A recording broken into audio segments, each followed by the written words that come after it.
It's about time with Rashawn's About Time Boxing, aka Mr.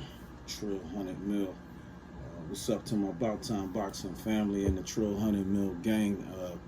Thank you to every single one of y'all who has been taking out the time to watch the videos, like the videos, share the videos, and leave the comments. If you have not already subscribed to the channel and you're watching this video or any of my videos for the first time, please subscribe to the channel. I encourage others to subscribe to the channel. Don't forget to hit the notification button to stay up on the latest with Rashawn's About Time Boxing. For all of the channels that I rock with, it'll be in the description box below. So please check the description box and please support and subscribe to those channels as well. And of course, we appreciate, if you want to donate to the channel, help the channel grow, donations are greatly appreciated. Thank you. So Andy Ruiz, Andy the Destroyer Ruiz Jr. against Luis Ortiz. It was a good fight. And the fight had its moments. Sometimes you can hear in the crowd, you hear people booing and stuff like that. But what some people got to understand is, all right, boxing is a chess match in itself. When you have two fighters in the ring trying to figure out the opposition. But when you have a southpaw and a conventional style fighter, it's going to be even more of a chess match. You know what I mean? Because they on opposite angles and they trying to, fill the other one out. Now you got Luis Ortiz. Now he's 33-3 now with this loss and 28 knockouts. And I think Andy is 35 now, 35-2 with 22 KOs. Now, there were times in the fight where Andy Ruiz, it seemed like he would take a round off. Now he came out smoking. The first round,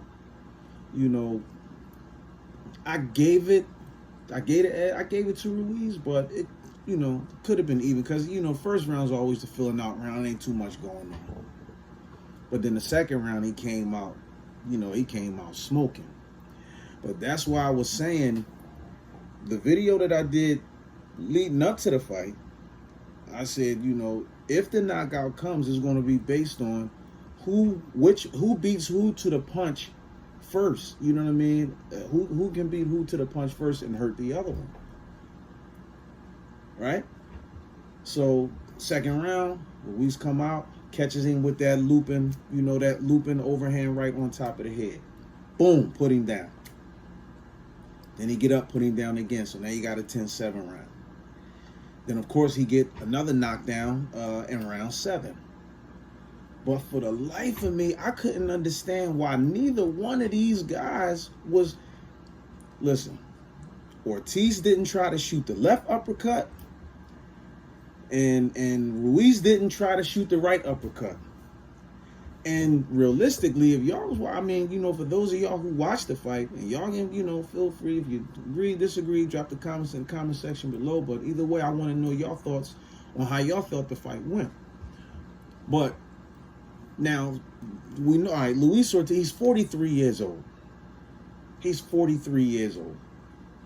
Okay?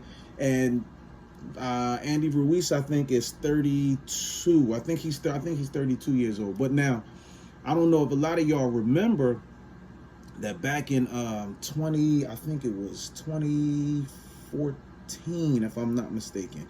I think it was September 2014. He fought somebody named Latif. If I'm saying his last name right, Latif Coyote or something like that.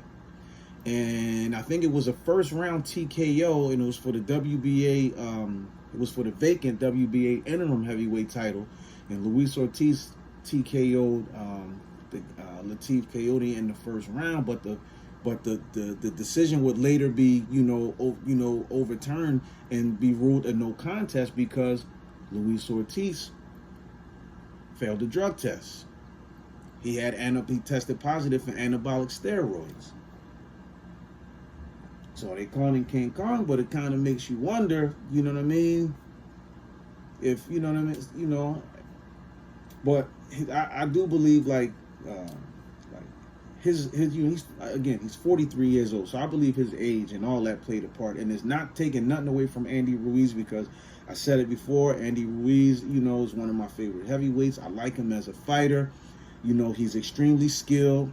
He has, you know, his combo. He's one of the best combination point. He can put punches together real good, and he has power.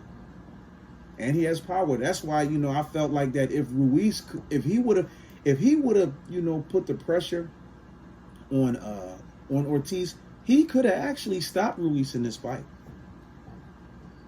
And I don't know. Some of y'all probably thinking like, no, you know, because at times Andy Ruiz seemed like he was a little gun shy, but then Luis Ortiz seemed like he was even more gun shy. And I felt like with Luis Ortiz, he was being patient, but he was being patient for the wrong thing. He was being patient in the fight, but he was being patient just looking to land that one shot that was going to get him the knockout, instead of, you know, fighting his fight, you know, and trying to set the knockout up. He didn't even try to set it up. And like I said before with Andy Ruiz don't, you know, he just fight his fight. And if the knockout comes, then he'll, you know, seize the opportunity and take advantage of it. That's the difference between the two. But Ortiz just seemed like he was like a little gun shy, you know. At times, he had his moments. He got off, you know, at times. But I feel like that it was the round 2, the 2 knockdowns, and then round 7, the 1 knockdown. That's what made it unanimous. I feel like that if Andy Ruiz didn't have those knockdowns, it probably would have been a majority decision as opposed to unanimous decision. But when somebody gets knocked down a couple times in the fight, and then of course he went on to win a few other fights, I gave, you know, Andy Ruiz, I gave him about 7 rounds, 6-7 rounds I gave him. Because, like, again, it was times he was, you know, you could tell he clearly was, like, taking rounds off. And, you know, he was, you know, and then next round he had come out, you know what I mean, you know, smoking. The 12th round, I felt like it was pretty even. It was like they both seemed like they were both trying to go for it. You know what I mean? When, again, in all honesty, I feel like that Andy Ruiz, his percentage was higher, in my opinion, of stopping Luis Ortiz or knocking him out than Luis Ortiz percentage was for doing it to Andy Ruiz. You know what I'm saying? Like, he, you know, clearly when Andy would hit him with something, a flush shot, he would hurt him. And he caught Andy with some shots, but it was just like, you know, but when Andy hit him, clearly he hurt him. So, you know, I don't know if it's the fact that he's 43 years old. I do believe that play a part in it. You got few fighters who fought, you know, and well into their 40s and, you know, had some success, like George Foreman, you know, came back and won the heavyweight title, you know, 40 years old or whatever. And he had Bernard Hopkins fought into his 40s, Archie Moore, you know, just to name a few. So, you know, it can be done. But with King Kong, you know, like I said, 2014, he tested positive for them anabolic steroids. And my thing with the whole cheating thing in any sport, when somebody gets caught, that doesn't mean that that's the first time that they were using it. So you have to kind of wonder, you know what I mean? Like even with Antonio Margarito, wrapping his hands with plaster apparel, the stuff that they make casts with. So as the rounds would go on, it would get harder and harder. Tito Trinidad would double wrap his hands so that his, you know, punches would be harder. And both of those guys, you know, rest in peace, you know what I mean? May Allah grant Nazim, you know, Jannah, Nazim Richardson, who was the trainer of Bernard Hopkins, exposed both of those guys. And this is why Floyd, you know, was doing the doping thing. Now, I'm not saying that to say that, you know, that Ortiz was, you know, on any steroids in the fight with Andy Ruiz. I don't believe that he was.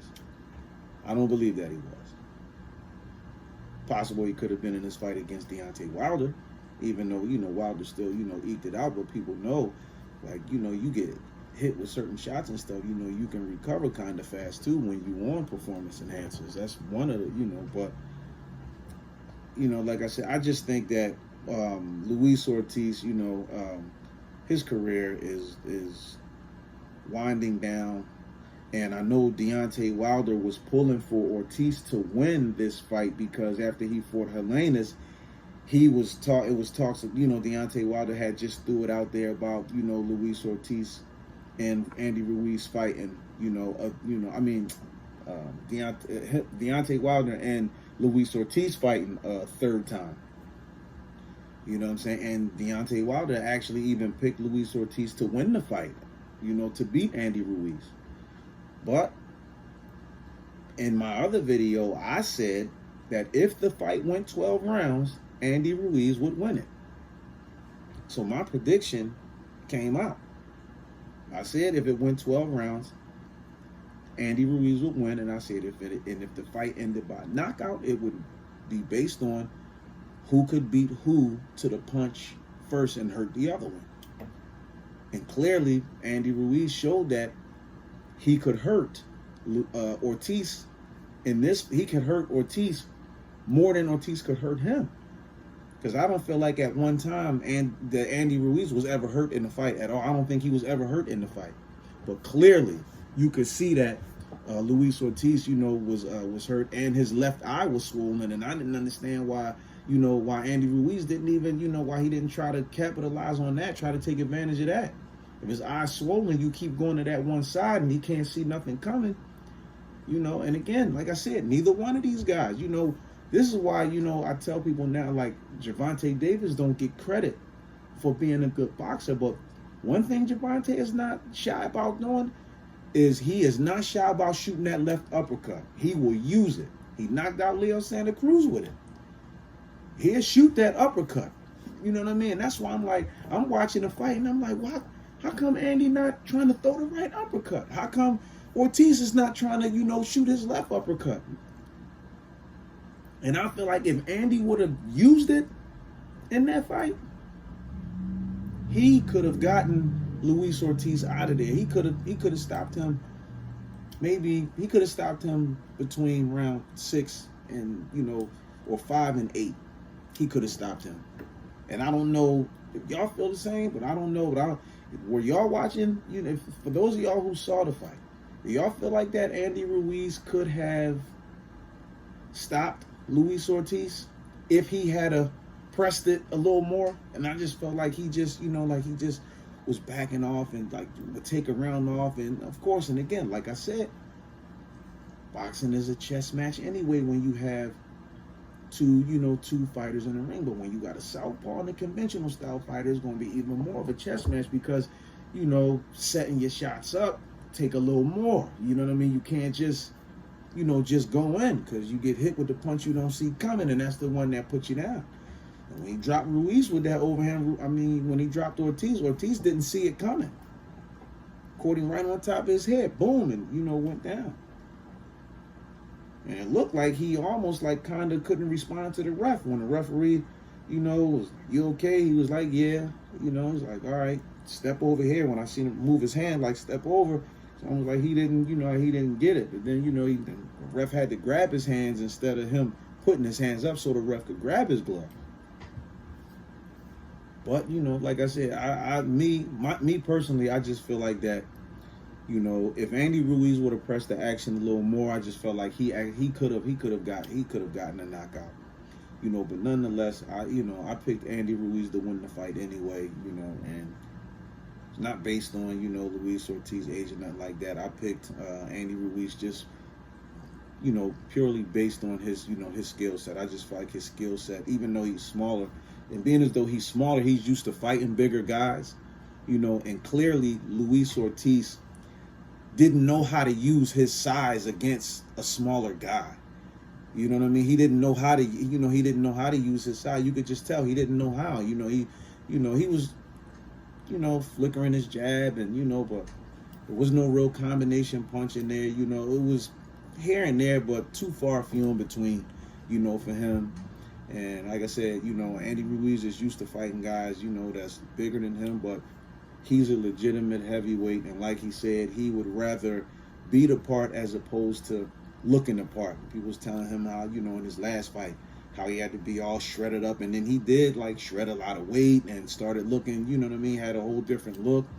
But you know, he was like, nah, man, it's more about being a part. You know what I mean? So, and he has the strength, he has the skill, he has the size. You know what I mean? So look at Mike Tyson. Mike Tyson was smaller than most of the heavyweights that he fought, but look at what he did to them. So it's all about, you know, understanding, you know, the style you fight with and knowing how to use it in the ring to your advantage. Smaller guys gotta, you know, close in the gap and try to take the range away from a taller guy who has a longer reach. And, you know, Ruiz didn't know, Ortiz didn't know how to use his reach or his size advantage. He didn't know how to use it, his reach or his size. He didn't know how to use it to his advantage against Andy Ruiz. And Andy Ruiz was smarter, he was more skilled, you know what I'm saying? He had 3 knockdowns in the fight, you know what I mean? And those 3 knockdowns solidified the victory, which gave him the unanimous decision. But I feel like if he didn't have the knockdowns though, but just based on how he performed in the fight, it probably would have been a majority decision. But that's my opinion.